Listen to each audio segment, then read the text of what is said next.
Welcome back to part 3 kicker plate for the Mark 3, Mark 1 to Mark 3 Capri. As we said when we first started this, they are handed. There is a difference, and the difference in them is obviously blatantly obvious that it's left and right, but there is a slight difference from driver's side to passenger side. It's only, you may not even use it. You may not need it to go that far. Some of the repair panels that you can buy don't go as far as I've went. So basically the part that I'm on about is this piece here, and it's mainly concerning this piece. In one of them it has a curve in it, and in the other one it's just straight up and down. So this one I made earlier, everything's the same apart from this piece, and it'll only be what you've learned from here, what you've learned from this shape, you will be able to put into this piece, shaping it and getting it to do what you want it to do.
here we are at the shrinker stretcher, and what we need to do is stretch this shaped flange.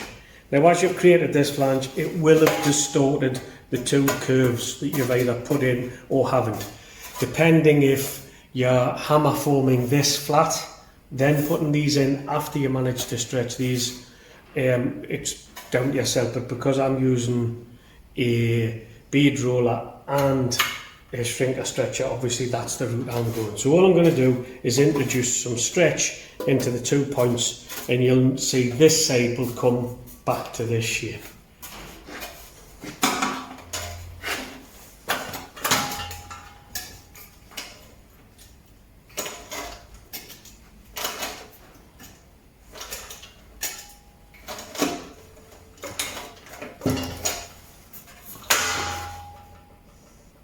So it's going to need a tiny little bit hammer and dolly, because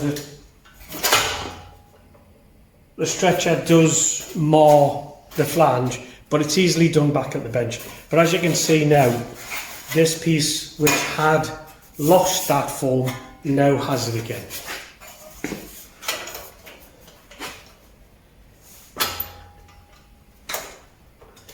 And this again could be done with a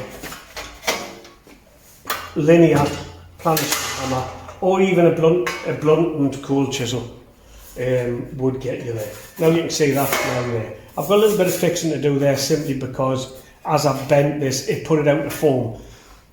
Form is when you can just bend it and shape it with your hands, or a dolly or a hammer. This will tap back. And now you can see that what we have is 3 beads, the shape. There's only this piece to do, which I'll show you shortly. I'm hoping at some point to be able to cut a couple of formers out of plywood. Probably will be part 4, although the piece will be finished in part 3. But in part 4 I will make a couple of hammer forms to create this flange here in the flat, to then stretch it to get these curves, and I'll probably show you how to do that with a hammer for those that haven't got the access to the shrinker stretcher and the bead roller. So basically that's that. We are now up to this stage, which is where I was telling you that this piece had a different shape to this piece here. This just gets one fold flat over, which is all there is really left to do on this, and maybe drill out one of these. One side has 2, one has 1.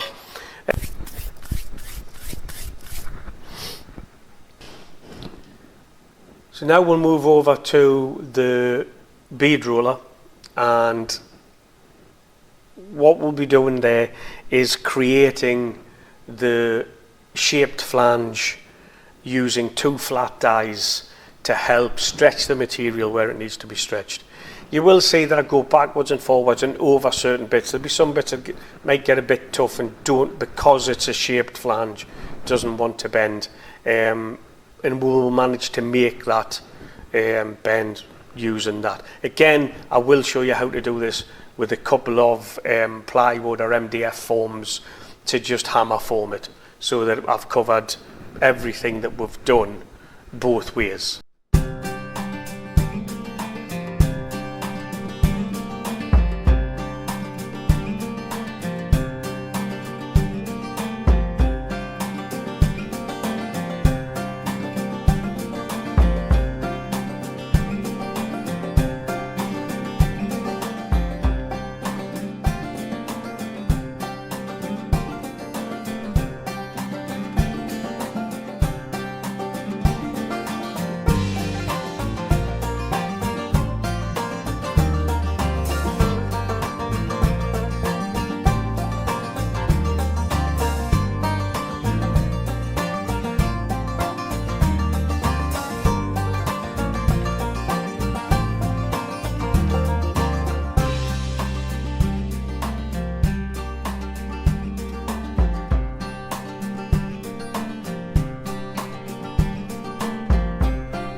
So we now have a finished panel left and right, and as you can see, the slight differences, not just that they're left and right, which was pretty obvious, but there's a difference here and here.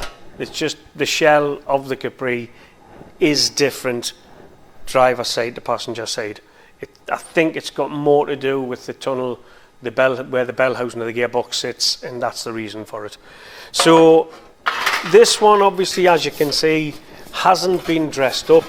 We haven't scotch braided it and took any of the tool marks and stuff off. And you can shape metal without putting tool marks in.